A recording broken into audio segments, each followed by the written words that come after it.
Good afternoon and welcome to 5 on Friday, where I talk about my 5 favourite books of the week.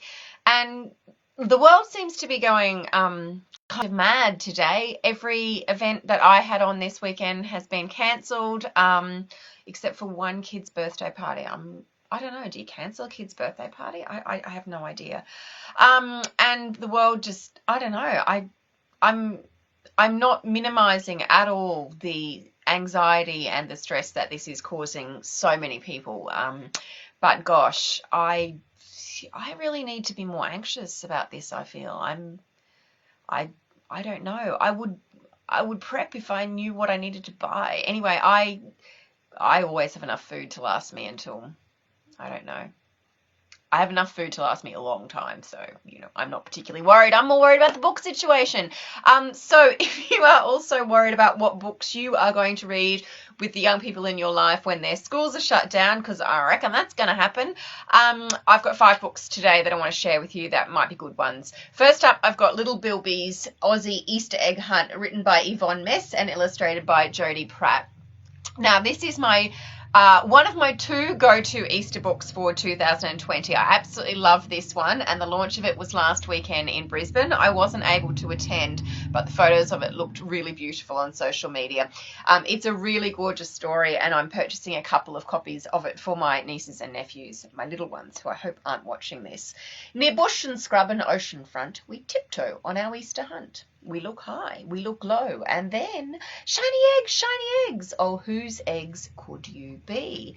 And then it goes through a whole series of eggs that these little bilbies find, and they're the eggs of other Australian animals and not for them to eat. And it's really lovely. The rhyme is beautiful. I like the high, low, the near, far, the back, front, and then at the end everywhere. I think there's lots of games that you could play with this one, looking for Easter eggs either in your school context, if schools are still going to be open.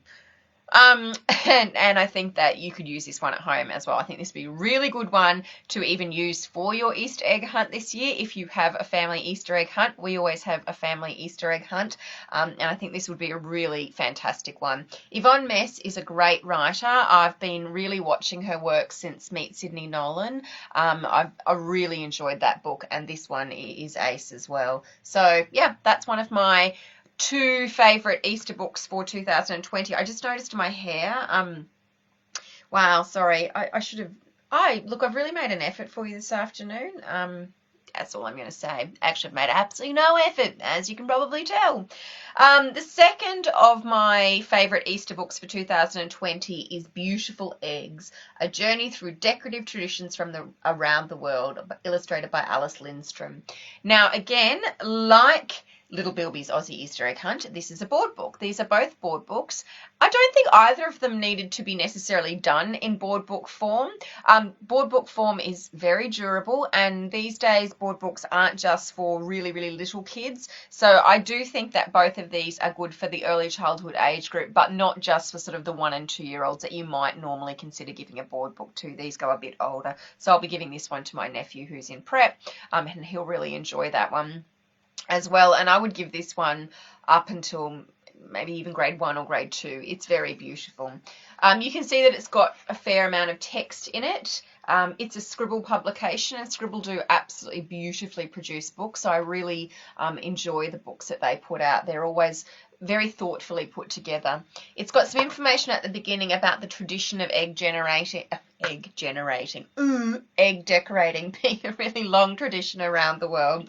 And then it goes through various countries and not your usuals, and it talks about how the eggs are decorated in each of the countries. So we've got the Ukraine, and we've got all sorts of different countries, ones that you just wouldn't normally I don't know, they're not always talked about in books. So Mexico and the Czech Republic and Japan. Washi eggs. I think we might do that this year. And it's lovely. The illustrations by Alice Lindstrom are beautiful, and like I said, I think that Scribble does a really good job with the graphic design and just the general production quality of their books. They are really high quality productions. They're books that you'll keep forever in your family. I also really like that at the end it invites the reader to create some of their own decorated eggs, and there's this flip out page where you can trace an egg and then decorate it, and it gives you some examples here so that you can create your own beautiful eggs and maybe make some bunting out of them or some posters or whatever you want to do. So they are my 2 top recommendations for Easter 2020. Will Easter be cancelled? I just saw that the Royal Easter Show has been cancelled. The world is absolutely going mad. Okay, next up, I want to talk about one of my favourite series for readers from about 5 to 8, maybe even a bit higher. So my 11, nearly 12-year-old read both of these at breakfast the other morning just because she's read the others and just loved them.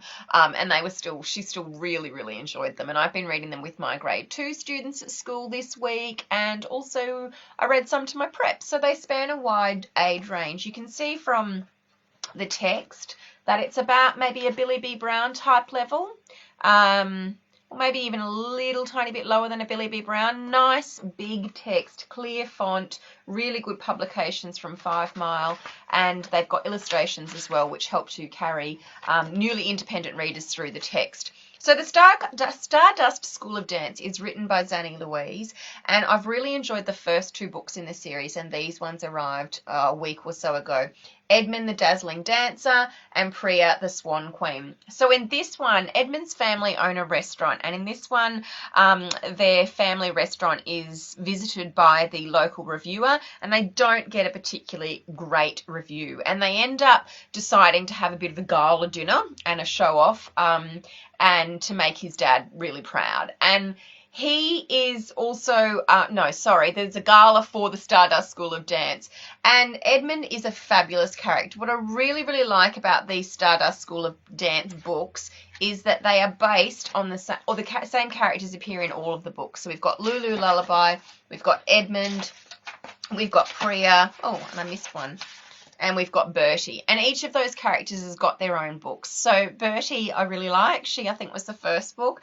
And she's secretly a ninja. Edmund is a dancer, and he likes to wear a bit of a top hat and a waistcoat around. Lulu's sort of more your traditional girly ballerina. And Priya is an animal whisperer. That's right. Her mum's a vet. And, she's just... they're just beautiful. In the one about Priya, now this is the one that I was reading to my year 2s, and another teacher heard me reading it. She walked over and she's like, that sounds great, because this one is a little bit about Priya and the fact that she has quite a lot of difficulty learning how to read. Now, I really love a book that talks about and is really honest about the fact that not everybody loves to read and write and go to school and do all of the academics. Priya is really into animals, and she's really into dancing, and she is really struggling with her reading, and in fact her teacher pretty much says you're going to have to do something about that reading. She tells Priya's mum that she needs to have lots and lots of practice, and Priya and her mum work out a little bit of a bargain that if Priya does a bit of extra reading, she will get to have the pet llama Mavis at home. It's fantastic. It's a really, really lovely story, and my grade 2s really enjoyed it, and like I said, my 2 girls have both read them. So Chickpea is 8, and these are definitely for her age group, but Pudster is 11, nearly 12, and she read them both at breakfast the other morning and really enjoyed them.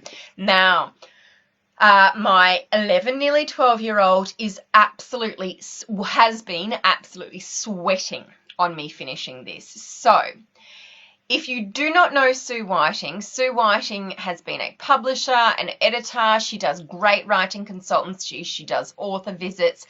She's an astonishing lady. She's also written a large number of picture books and middle grade books.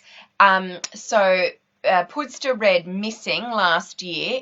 She's in grade 7 this year. It's probably more aimed at grade 7, 8, but she picked it off my shelf at home and absolutely loved it. Missing is a mystery, as the title might suggest, and it's sort of a journey of a father and daughter in another country solving a really, really big mystery in their own personal life. It was just gripping.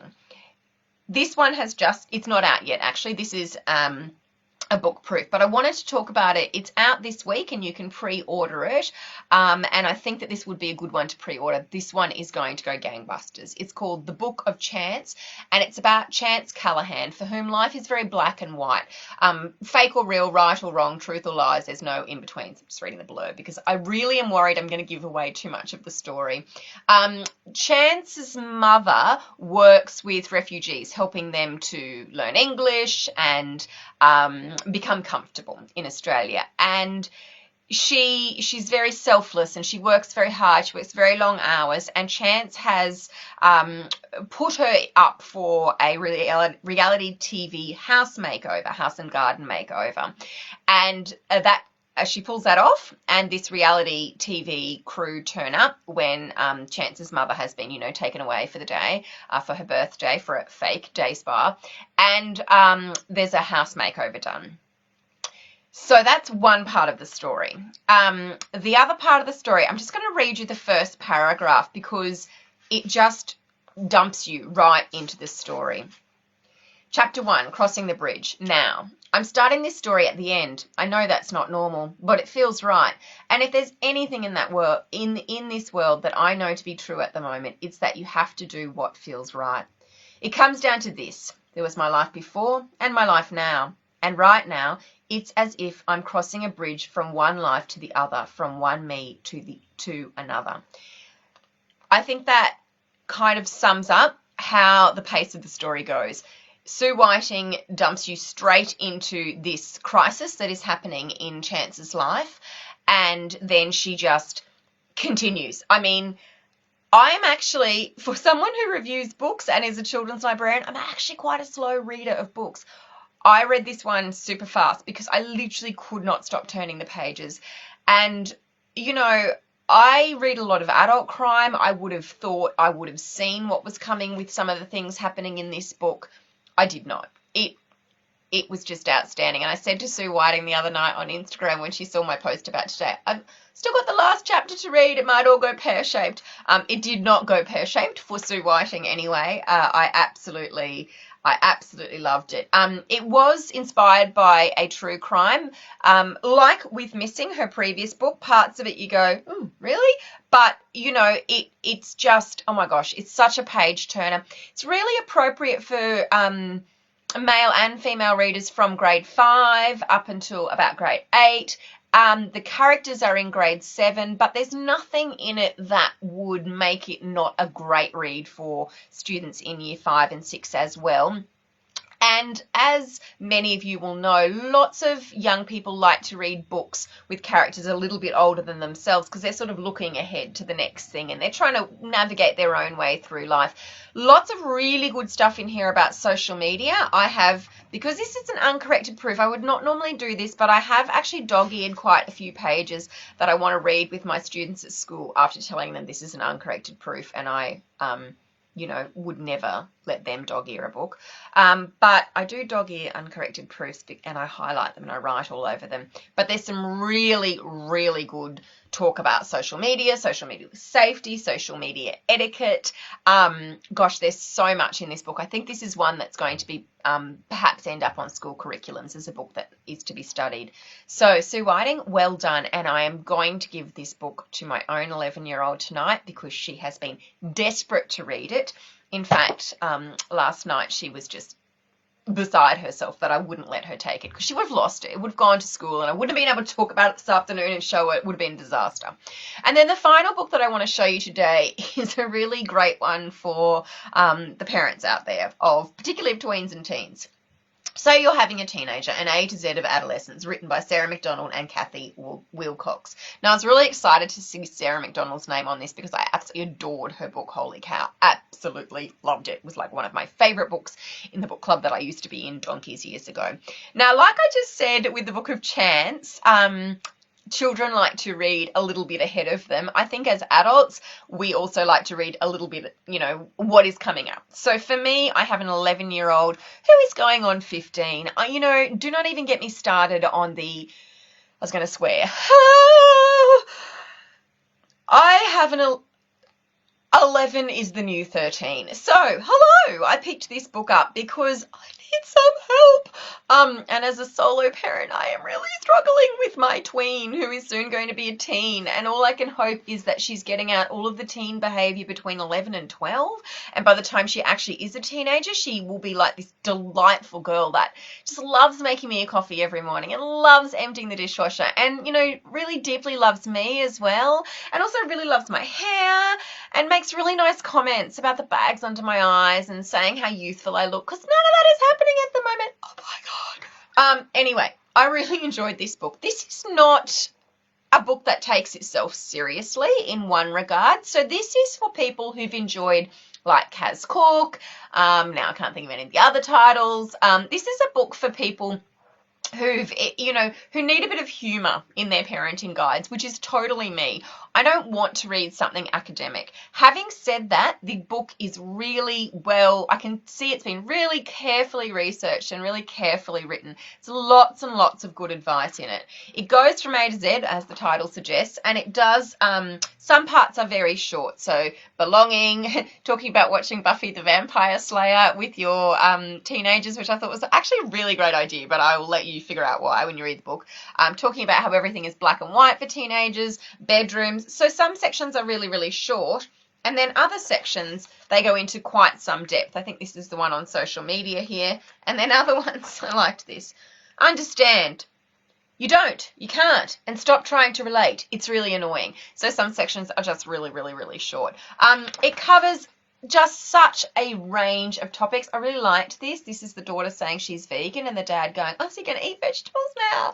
Which is pretty much what happened to me with Chickpea a few weeks. She was like, I'm going to be vegetarian now, but I'm still going to eat chicken and bacon. And I said, and you'd have to start eating some lentils and some tofu and some vegetables, you know, and have your food mixed together. So that didn't last very long. It's just, look, I read this book over 2 or 3 nights. I did learn a lot. More than anything, I felt affirmed that I was doing an okay job. I felt like I was seen. I felt like someone had written this book that was everything that I am going through at the moment, except my child isn't a teenager. She's only 11. So I don't know. Is that a reflection on me and my lack of parenting skills? Or is that just the age that we're living in? Or is it my particular child? I have no idea. But if anybody wants my 11-year-old, I'm really happy to bundle her up and post her to you because, yeah.